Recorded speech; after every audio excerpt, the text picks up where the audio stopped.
Welcome to the Bookshop at the End of the Internet. This podcast is dedicated to helping book lovers discover new authors. Like all the best bookshops, this podcast is filled with all kinds of books and all kinds of authors. So tune in, browse around, find a new author, and discover a new favorite book at the Bookshop at the End of the Internet. I'm Stacey Horan, author, book lover, and host of the Bookshop at the End of the Internet. This is episode number 259. For more information about this or any of our episodes, go to my website, staceyhoran.com. If you enjoy the podcast, leave us a review, like us on social media, and share us with your friends, family, and fellow readers.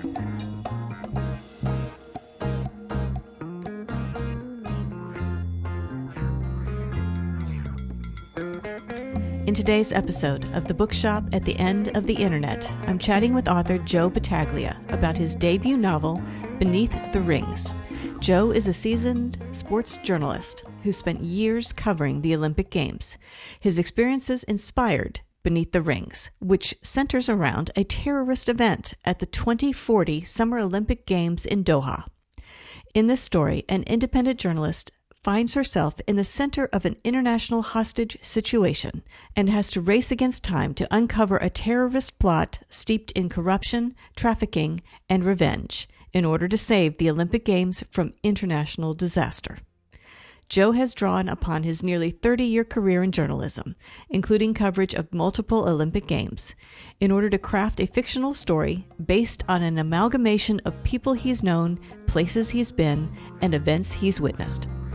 In this episode, I'll chat with Joe about his writing journey, why he felt Doha was the perfect mix of old world and new in which to set his story, and what makes international events like the Olympic Games fertile ground for thrillers, as well as a few other things coming up.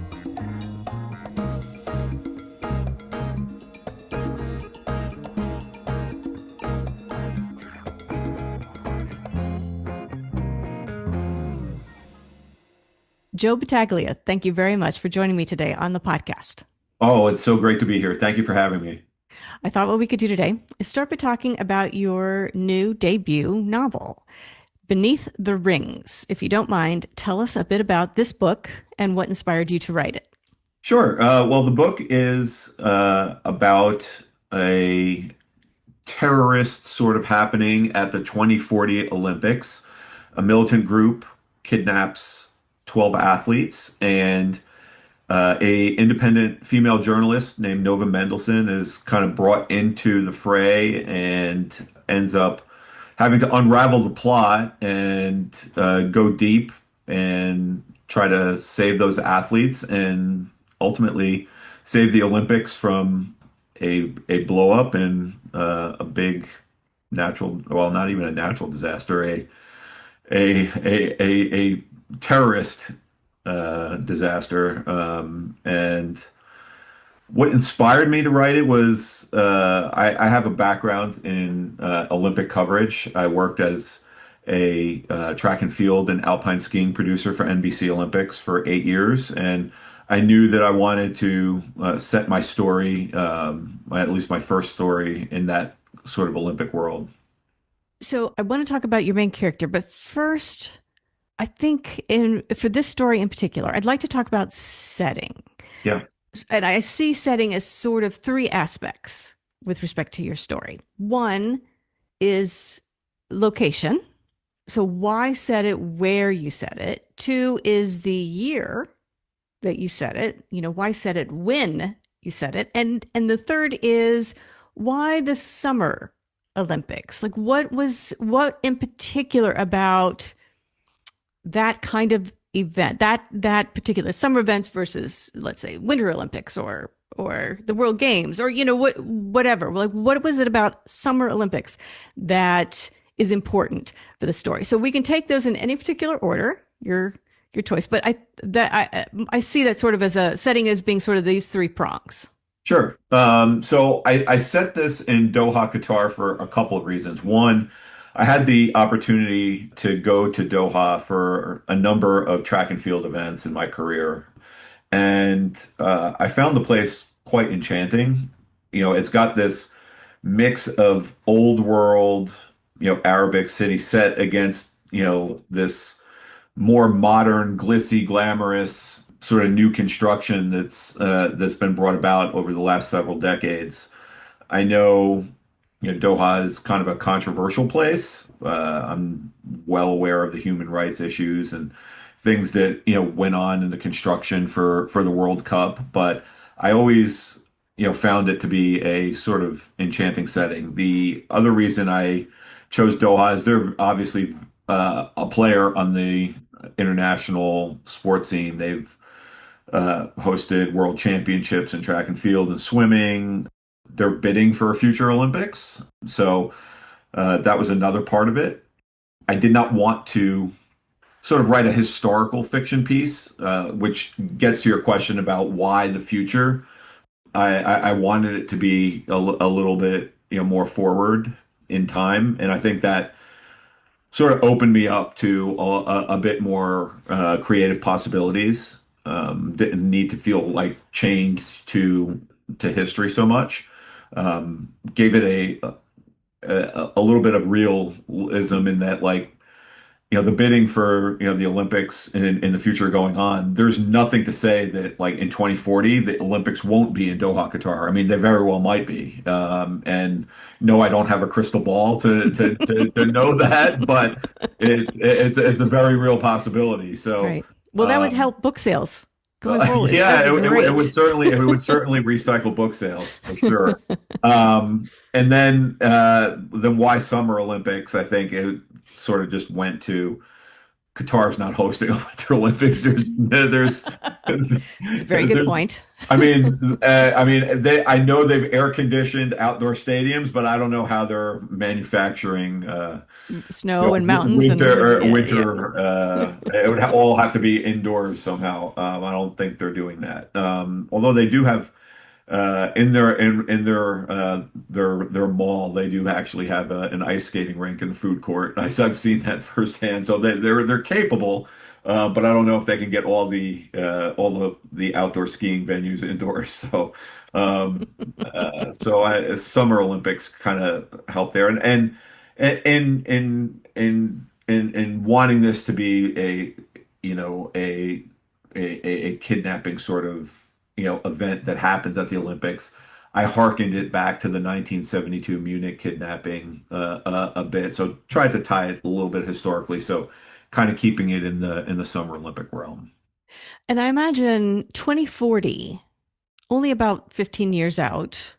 So, as far as world building goes, close enough that you can use just real world, everyday tech and landmarks and things that we are familiar with without having to invent too much going forward into the future. Sure, yeah. I mean, I referenced, venues in the book that already exist, right? I didn't have to, like, make up names for venues. Like, they're all pretty much there. So that was certainly helpful.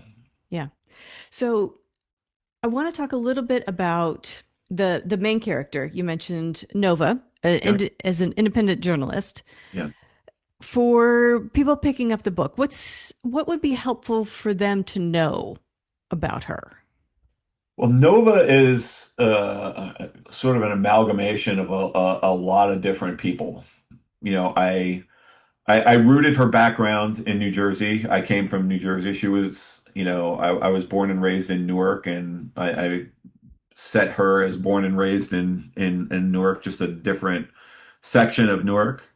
I had her go as an example she attended Solomon Schechter Day School. Well, Solomon Schechter Day School is primarily Jewish high school, like right up the street from Seton Hall Prep where I attended. So, a little bit of realism there. She went to Syracuse University. My father, when he came to the United States from Italy through Argentina, like, grew up in Syracuse, New York. So, there was a little bit of ties there. She detoured to law school and got her JD at Seton Hall University. My sister got her JD at Seton Hall University. So, there was certainly some tie in there. Being an independent journalist, I modeled her after a great friend of mine, Alan Abramson. Alan graduated from Northwestern, got his law degree at UC Hastings, spent 17 years at the LA Times.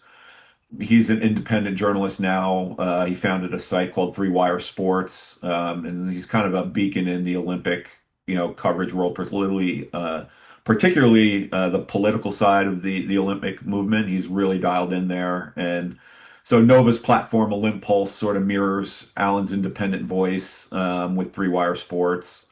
And so I knew I kind of wanted somebody like that wasn't tied to, like, say, a New York Times or something like that.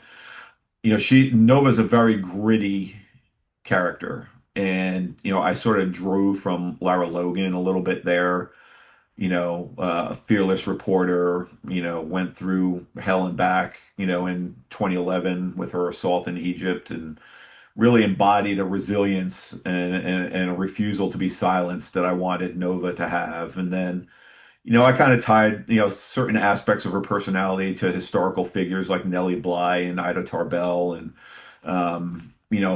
just, wanting, that truth seeking, right? And then, kind of, tied in some other, more modern, female, sports journalists that I admire, like Helene Elliott from the LA Times, who, was famous for her coverage of the Miracle on Ice and is, the first female in the Hockey Hall of Fame. And then Leslie Visser, the first, female to cover the Super Bowl on the sidelines and was an Olympic sort of barrier breaker as well, and sort of elevating women's voices in the sports field. So Nova, is sort of a combination of all of that. So when you were coming up with the mystery, I want to talk a little bit about the mystery itself without giving any spoilers away, because Yeah, obviously sure. it's much bigger than we can cover in just the podcast, and we want to leave readers wanting to pick up the book and discover what happens. But Yeah. when you approached the mystery, let's call it, for this the storyline for the book, did you come at it sort of with your journalist's hat on? Like, if you were investigating it, this is how perhaps it would unfurl. Did you take that sort of a viewpoint, or did you come at it from a different way? You knew what the end was, you worked your way back, you just had an idea. I didn't work backwards, forwards, and I don't know that I necessarily went at it from a journalistic standpoint of like how I would cover it, because some things happen that ordinarily a journalist wouldn't be drawn into, Right, right? right. And so, in a sense, Nova, from like just a pure journalistic standpoint, goes a little rogue. Like she like ceases to become journalist and starts to become more detective, Mm. right? And so I don't know that I would ordinarily do that professionally. I don't know that I quite honestly would have the gumption to do that. But yeah, I kind of knew that I wanted it to go in that direction, and she sort of switches, hats, and becomes, more detective than journalist. Well, talk to us a little bit about the villain entity, the that aspect of the story, because I mean we can see sort of your hero, Hmm. right? Your hero detective. Talk to us about sort of the flip side of that, creating the darkness to her light. Yeah. So the in creating the bad guy group, it's called the Obsidian Hand. I did a lot of research. I wanted to make sure that like these bad guys were uh, their disenfranchisement and was kind of rooted in some sort of historical context. So I looked at a lot of past Middle Eastern conflicts and like how can I root the radicalization like back to like something that like actually happened. And then from there, I wanted to make sure, okay, I've got the leader, right? I've got his right hand man, and I wanted the right hand man to sort of be shrouded in mystery. And then I wanted to make sure that like, all the other, necessary evils like were put in place, to pull off something like they do in this story and, making sure you've got, a militant arm and a tech person and a sadistic evil doctor and like all of the characters that make up the Obsidian Hand. I wanted that evil sort of embodied in one of these people. And I also wanted to, make sure that the Obsidian Hand wasn't like just a group of men like that go off the rails. There are some like disenfranchised and radicalized females that are part of this group as well. So, striking a balance there. How much research did you find yourself doing? Because I think people are always amazed at how much research goes into writing fiction. And in your case, in writing fiction for an event that takes place even in the future. So how much time did you think you spent researching? And was it more on the front end before you began writing or kind of as needed as you went through the process? I did a month stop. There was a month that I did not write anything because I got to that point Mm-hmm. in my writing. I was like, okay, now that I've gotten myself here, right, before I move forward, I need to do research. So there was a good month or so that I did no writing and all research, and just a lot of Google searching and a lot of library trips and things of that nature, and jotting notes down and things that like I felt were important. And then once I felt like I had a good grasp on that history, then I was able to sort of restart the writing process and tie those characters back, how I needed to. Yeah. And are you someone who tends to write linearly? Like you write the first chapter, then the second, and then the third, or do you skip around and then stitch it together later? I did not skip around. Yeah. I'm kind of, I know, you hear different things like before you start writing, like especially as a first time novelist, right? Some people say you got to do your outline first. I did no outline. I Stephen King is, obviously an influence, and I don't think like he's an outline person either in his writing process. I think, he's kind of a write and like then let's see where this goes, right? And Right. I very much took that approach. I also wasn't a, one of these people that ascribe to, all right, you've got to write, 2,000 words every day, right? Like I really felt like if I can get like one really good paragraph today or and see where that goes, maybe it goes nowhere after that and you hit a block. I just made sure that like in my writing process I got something down, like I was writing consistently other than that break that I took to research, but like I wanted to make sure that what I was getting down was quality over quantity. Yeah. Do you find different parts of the process more enjoyable than others? Do you prefer the actual drafting part? Did you enjoy the research part? Are you someone who enjoys the editing part? And now that this is your first novel and it's done, did any of that surprise you? What you liked versus what you found difficult or challenging? I actually enjoyed the editing process. Mm. I don't know if I'm sadistic or what, but I, again, as someone who's never done, I've written my entire life, right? But in different contexts, whether I was writing for newspapers or writing for, online outlets and things like that, the novel writing is a totally different thing. And when you get something down on paper, or in my case, on Word docs or PDFs, whatever, and you don't know if it's good, right? Till some, and you want editors' eyeballs on it, right? And I had a really blessed opportunity, from my standpoint. A good friend of mine, that I had covered when she was a competitive marathon runner, Sarah Crouch. She's got a USA Today bestseller and a book called Middle Tides, and she's got a new book coming out in January called The Briars. I just sent her an email one day, like just to pick her brain about the process and, just the publishing process and everything that she's experienced. And she's like, "Do you have your manuscript?" I was like, "Yes." She said, "Send it to me. I'll read it." And I was like, "Sure." And I sent it to her. And my first draft, I had an enormous first chapter.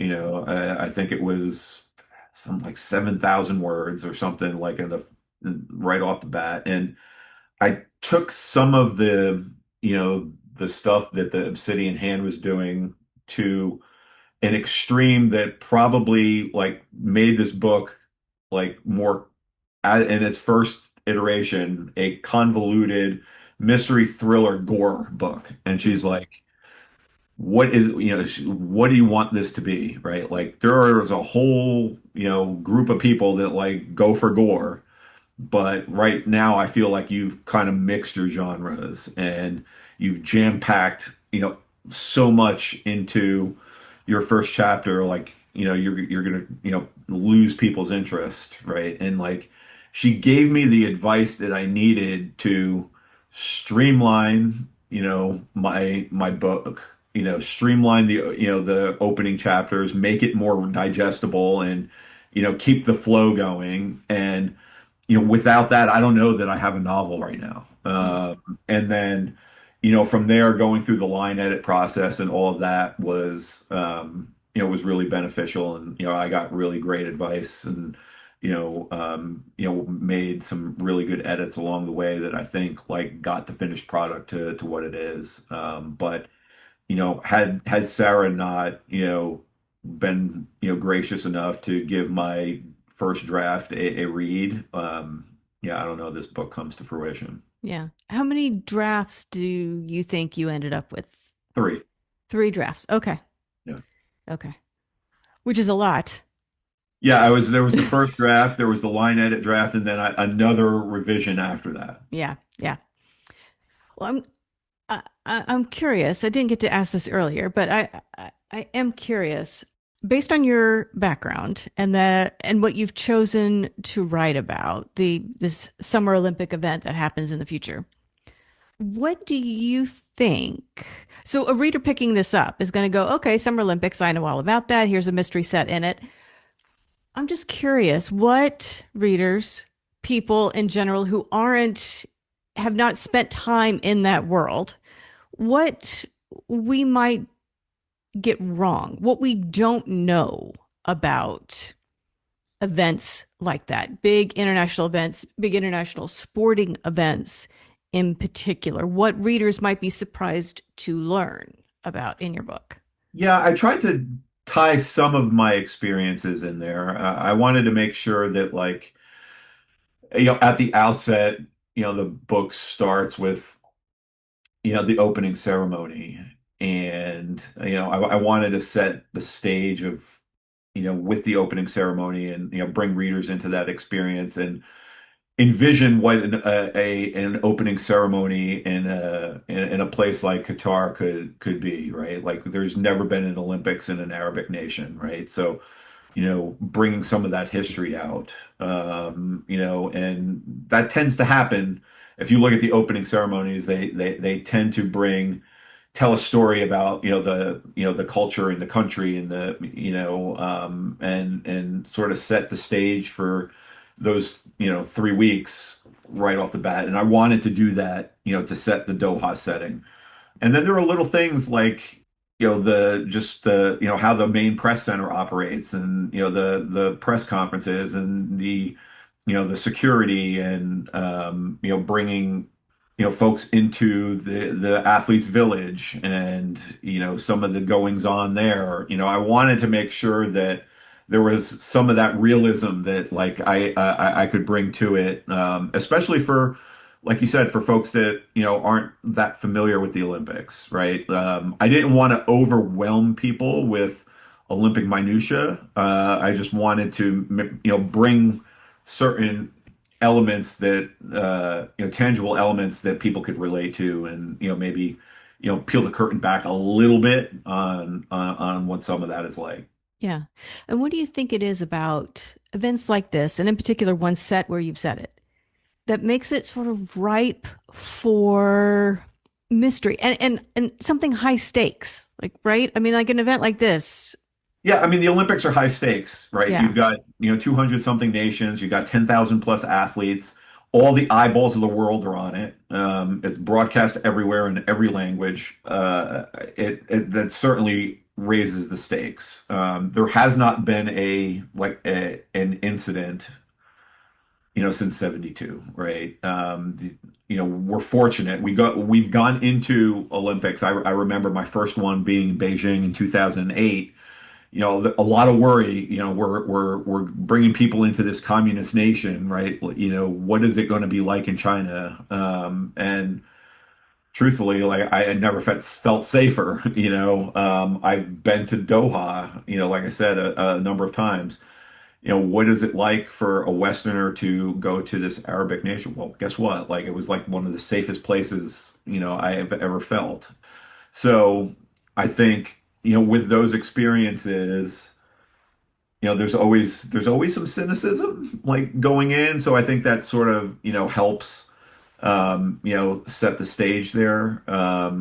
Bringing in a disenfranchised, radicalized, Arabic terrorist group like the Obsidian Hand. Well, where are they going to, best operate? Well, that's going to be an Olympics or a high stakes international event, basically in their backyard, right? Right. I think those elements were, kind of what went into it. Right. Right. Well, and then there's also the question now, currently, like how to pull off something like that at an event where, like you said, the whole world is watching. And even more so these days, right? Cameras everywhere and phones out everywhere. So the idea that you could pull something like that off just ups the stakes, ups the tension, I'm Sure. And, sure. and if I'm being, 100% honest, right? You need to suspend disbelief here a little bit, right? Like there's always a little bit of that. Right. Do I personally think that a group like the Obsidian Hand could come into, an Olympic Games, in LA in 28 or, somewhere in the near future and pull off what I wrote?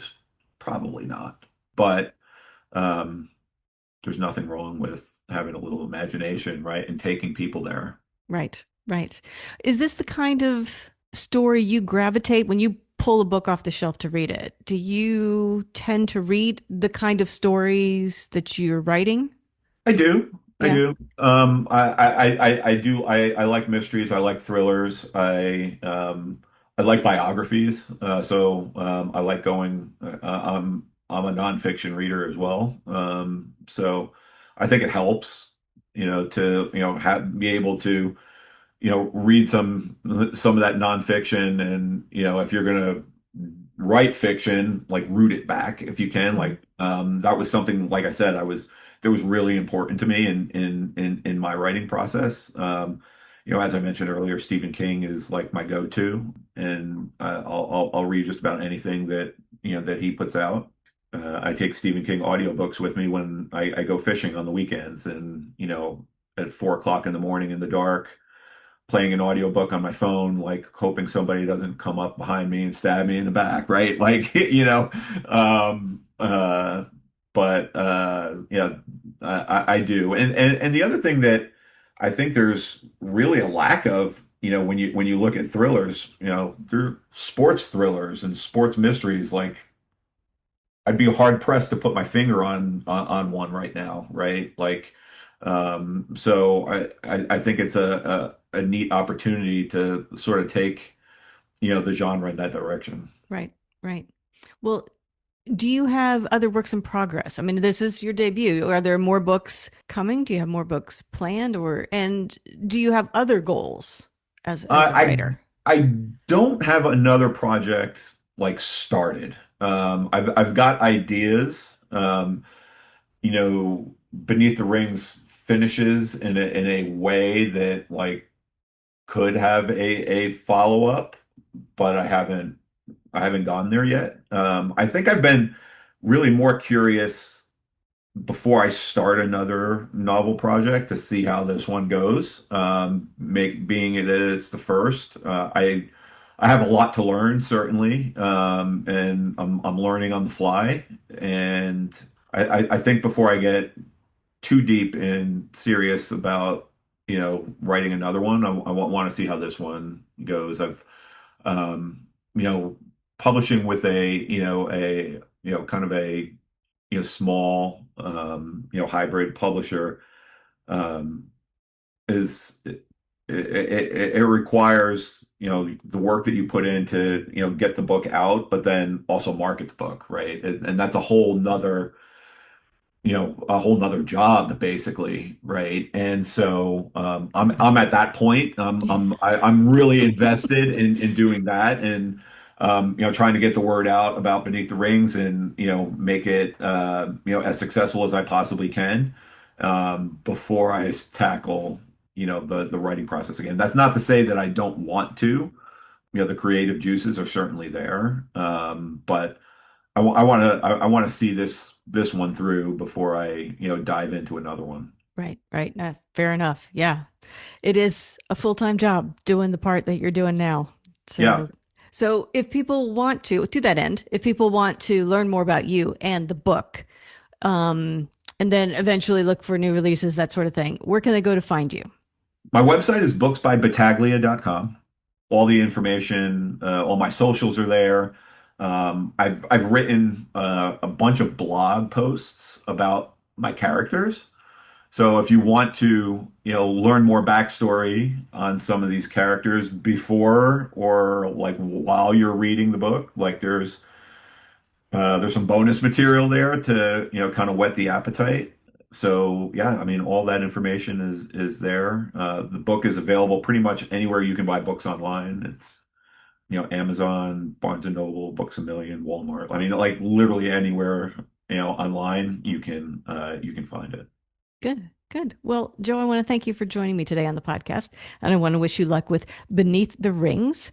So, congratulations on everything you've accomplished so far. Best of luck with the rest of your writing journey. Thank you so much. Thank you for having me. The Bookshop at the End of the Internet is a podcast dedicated to helping book lovers discover new authors.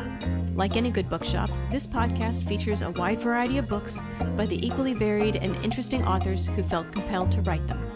This podcast gives you a chance to meet these wonderful writers and discover your next must-read book. Listen to the authors describe their books and tell you their stories in their own words.